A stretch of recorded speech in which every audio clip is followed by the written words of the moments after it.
नमस्कार, स्वागत है आपका CGNL लाइव में। मैं हूं आपके साथ लेखिका सिन्हा और आज हम बात करेंगे बस्तर राजा की शादी से जुड़े कुछ अनछुए पहलुओं के बारे में और जानेंगे कि आखिर क्यों 107 साल तक किसी राजा की शादी यहां नहीं हुई। 20 फरवरी 2025 ये वो दिन था जब राजा कमलचंद भंजदेव की बारात निकाली गई। हाथी पर सवार लगभग 100 से ज्यादा शाही बारातियों के साथ राजा कमलचंद भंजदेव की बारात निकाली गई। इस दौरान पूरे जगदलपुर की जनता इस शाही शादी को देखने के लिए सड़कों पर उतरी।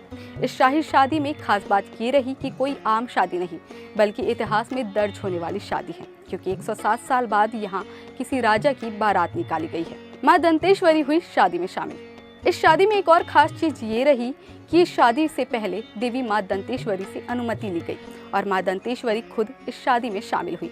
मां दंतेश्वरी की छत्र और छड़ी बारात के साथ नागौद ले जाई गई, जो शायद पहली बार किसी शादी में शामिल हुई हो। इसके अलावा ये छत्र और छड़ी केवल बस्तर दशहरा और फागुन मड़ई के दौरान ही निकाली जाती है। आदिवासी परंपराओं से की गई शादी। वहीं शादी में एक और खास चीज ये रही कि बस्तर महाराज ने आदिवासी परंपराओं को निभाते हुए नागौद रियासत की राजकुमारी कुमारी भुवनेश्वरी के साथ विवाह किया। उनकी शादी में आदिवासी परंपराओं की खास झलक देखने को मिली। इस शादी में 5 सुवासिनों की अहम भूमिका रही, क्योंकि बस्तर की परंपराओं में सबसे पहले सुवासिनें ही सभी रस्में निभाती हैं। वहीं अगर आप लोगों को यदि सुवासिन का मतलब नहीं पता तो मैं बता दूं कि छत्तीसगढ़ की शादी में सुवासिन दूल्हे और दुल्हन की बुआ और बड़ी बहन बनती हैं, जो शादी की रस्मों में महत्वपूर्ण भूमिका निभाती हैं। बस्तर के आदिवासी लेकर आए राजा के लिए हल्दी।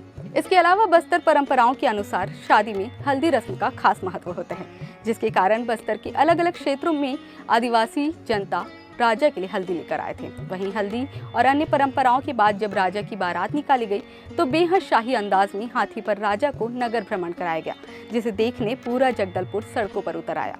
आदिवासी धुन ने बढ़ाई शादी की शोभा। वहीं शादी में जो सबसे ज्यादा आकर्षण का केंद्र रहे वो थे बस्तर के आदिवासी और उनकी लोक संस्कृति। इस खास अवसर पर बस्तर की जनता अपने राजा के लिए अपने हाथों से फूलों की माला गुंथ कर लाई थी और इस शादी में डीजे या धुमाल जैसे बैंड्स ने नहीं, बल्कि पारंपरिक वाद्य यंत्र जिसने पारंपरिक आदिवासी धुन से इस शादी की शोभा बढ़ाई। आखिरी बार हुई थी राजा रुद्र प्रताप देव की शादी।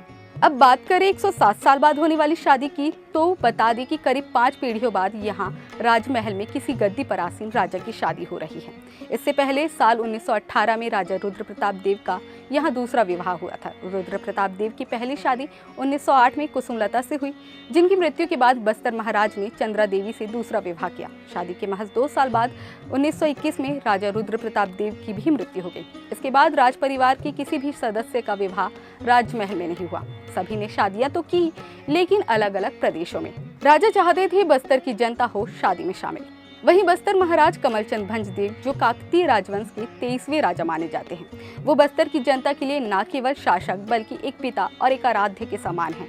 यही वजह है कि बस्तर महाराज बस्तर की आदिवासी जनता के साथ अपनी शादी में शामिल होना चाहते थे और इसी के चलते उन्होंने बस्तर महल में आदिवासी परंपराओं के साथ शादी करना चुना।